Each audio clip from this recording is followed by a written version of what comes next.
Өмір аманат, денсаулық оның тірегі. Мен аурухана төсегіне танылған жанмын. Ауру жасталғанмайды екен. Жасым 20-да. Денсаулыққа жетер не бар екен мына жалғанда. Арманым бір денімнің саулығы. Егер мен өмір сүрсем, Ақтөбе облысының бір ауылында тұрамын. Анамның ұлты орыс. Туған ағам бар. Ауылда атам мен әжем тұрады. Жалғыз ұлдарының қайғысынан соң ол жандар мүлдем қартайып кетті. Оның үстіне менің қазіргі жағдайым оларды мүлде жүнжітіп жіберген сияқты. Анам мен әкем үлкен махаббатпен қосылған екен. Олар үйленгеннен кейін ата-әжемнің қолында тұрыпты. Әкем қарапайым жұмысшы болған. Анам жұмыссыз үйде. Қазақ болмаса да қазақ тілін жақсы біліп, қазақтың салтын бойына сіңіріп өскен жан. Ағам екеуміз әжем мен атамның махаббатына бөленіп өстік. Мен 3-ші сынып, ағам 5-ші сынып оқып жүргенде әкеміз аяқ астынан қайтыс болды. Ол қайғы бізге оңайға соққан жоқ. Біз бала болсақ та барлығын түсіндік. Анамыздың түнімен жылап шығатынын да сезетін едік. Әкемнің жылы өткен соң анам атам мен әжемнің қолында тұра беретінін айтты. Әкемнің ата-анасы жастары келіп қалған қарт адамдар. Бар қызықтары, үміттері ағам екеумізде. Кейбір балалар әке-шешелерінің арқасында жақсы қызметке тұрып, кейбіреулері сол ата-ана жақсылықтарын бағаламай жұмыстан шығып кетеді. Кейбіреуі тіпті оқуларын да оқымай қояды. Сондай жағдайлары бар балаларға қызығатын едім.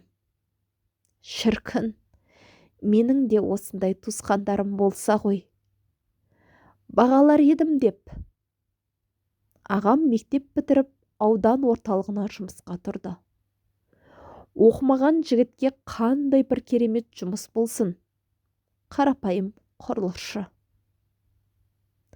Нағашы ағамның үйінде тұрып, тапқан таянғанын бізге жібереді.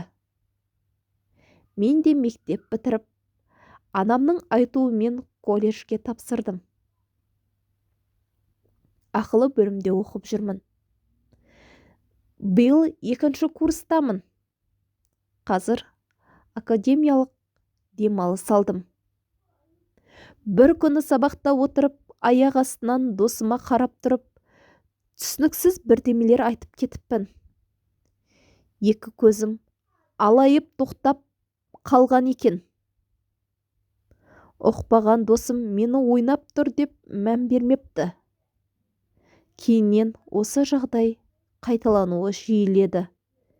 Кез келген жерде өзіммен өзім сөйлеп, аузыма келген боқтықтарды айтып кетеді екенмін.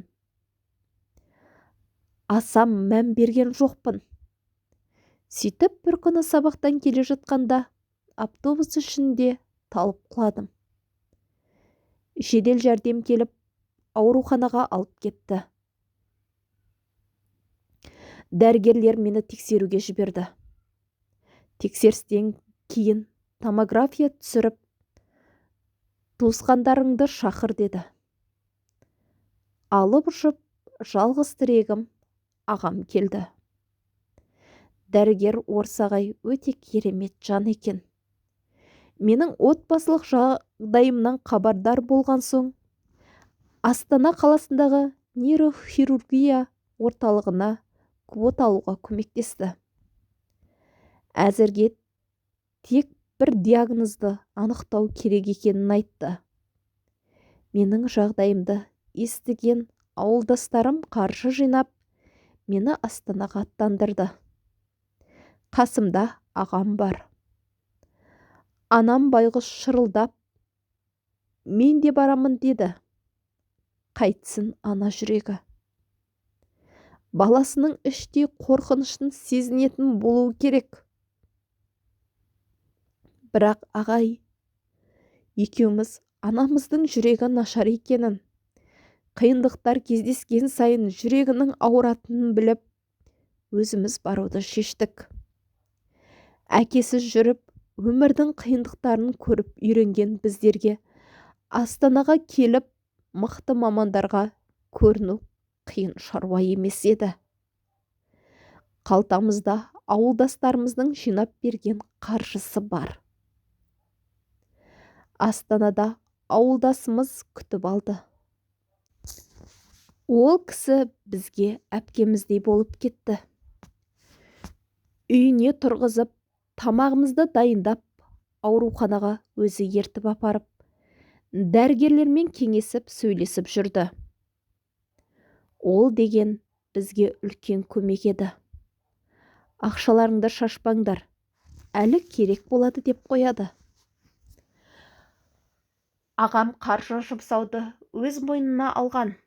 Бар ұқыптылықпен ақшаны жұмсап жүр.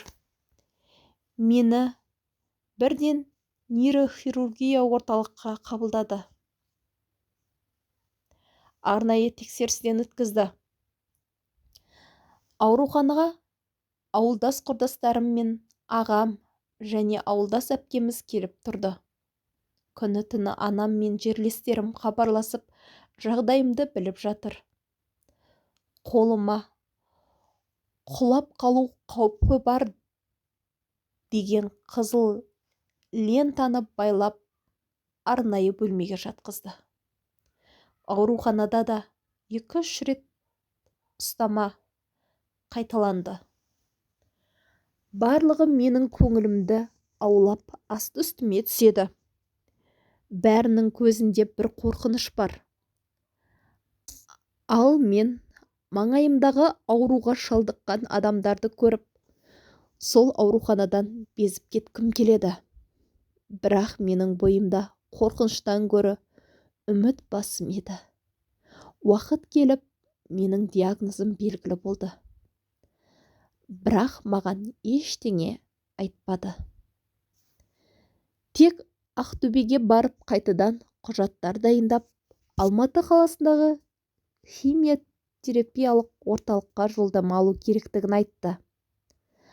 Ағам дәрігер мен ауылдас әпкемді көрген сайын, айтыңызшы, інім жазылып кетеді ғой, я? Бұл жай ғана жазылып кететін ауру ғой, я? Деп сұрай береді. Алматыға барсақ бәрі жақсы болады, деп мені жұбатады. Ішім бір жамандықты сезеді. Ауруханадан шығатын күні дәрігер ағай ауылдас әпкемізбен ұзақ сөйлесті. Біраздан соң ағамды шақырды. Осылайша біз Ақтөбеге қайттық. Бірақ мен өзімнің диагнозымның дұрыс емес екенін, айықпас дертке шалдыққанымды да білемін. Айтпаса да көздерінен, сөйлеген сөздерінен ұққандаймын. Ағам ештеме сездірмейді. Мен де сезсем де, жігіттік шыдамдылықпен өзімді ұстаймын. Еш қиналғанымды білдірмеймін. Айналамдағы адамдардың көңілдері жабырқағандарын қаламаймын. Мен негізі табиғатым оптимист.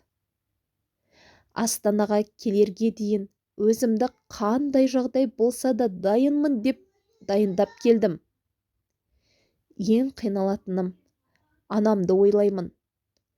Кәрі ата әжеме жүрегім ауырады. Оларға қызық көрсетудің орнына.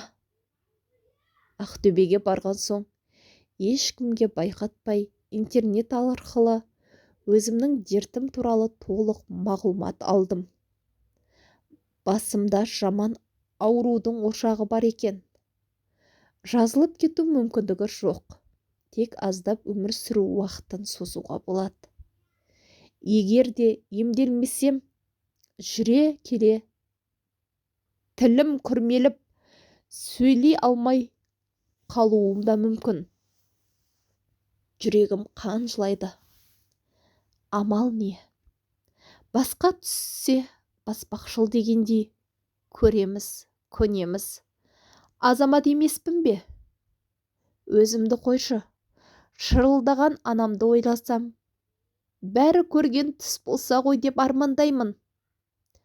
Балалық шақтан армандаған армандарым желмен ұшып кеткендей.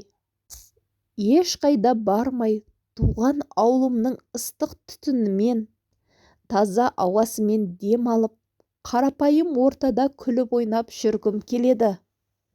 Көздерінде мұң, бойларында дерт бар бейкүнә адамдар жатқан ауруханаға барғым келмейді. Ауылдастарым да жағдайымды сұрап келіп жатыр. Барлығында бір аяушылық сезім бар екенін сезсем де білдірмей, әзілдесіп, өздерін күлкіге қарық қылып қайтарамын. Қазір Алматыда арнайы химиялық терапия алатын орталықта ем алып тұрам. Орталық менің екінші үйіме айналған. Химиялық терапия алған адамның көңілі түсіп, қиналатыны барлығына белгілі. Арасында жеке қалғанда жылаған кездерім де болды. Бірақ жігітпін ғой. Алланың берген сынағын көтеруім керек деп ойлаймын. Жуықта түсіп көрдім. Құлан таза айығып кетіппін деймін. Анам қасымда ән салып жүр. Енді қанша өмірім барын бір Алла біледі. Анам үшін, ата әжем үшін, ағам үшін өмір сүргім келеді. Өмірдің қадірін біліңдерші, достарым. Құрметті оқырман, каналыма тіркеліп әңгімем ұнаған болса, лайк басып, комментарийде кейіпкеріме қолдауларыңызды білдіріп кетіңіздер.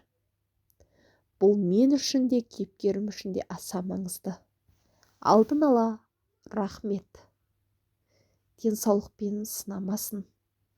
Каналыма тіркеліп кетуді ұмытпаңыз. Өзге де әңгімелерді, болған оқиғаларды каналымнан таба аласыздар.